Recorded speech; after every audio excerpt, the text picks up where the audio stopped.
मुंबईतल्या कचऱ्याचं कंत्राट गुजरातमधील व्यक्तीला देण्यात आल्याचा आरोप मनसे नेते संदीप देशपांडेंनी केलाय। मुंबईतील कचऱ्याचं 4000 कोटींचं कंत्राट तब्बल 6000 कोटींना दिल्याचा आरोपही देशपांडेंनी केला। आम्ही आधीच कोणत्या कंपनीला कंत्राट मिळेल हे सांगितलं होतं असंही देशपांडे म्हणाले।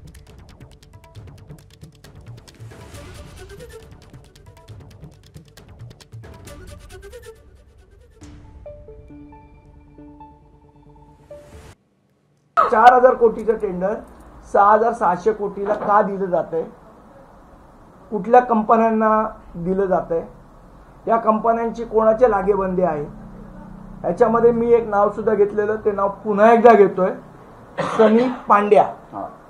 हा माणूस या सगळ्या गोष्टींच्या पाठी इन्व्हॉल्ड आहे। ही गुजरातची कंपनी आहे।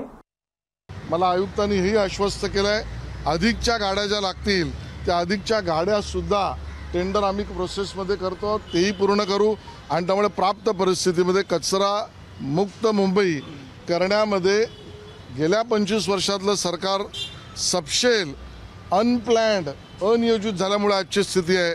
आता या विषयाचा पाठपुरावा भारतीय जनता पार्टी आणि सरकार म्हणून आम्ही करतो।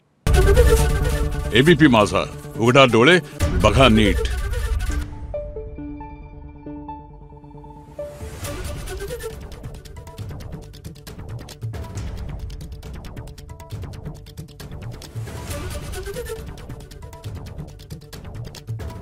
Thank you.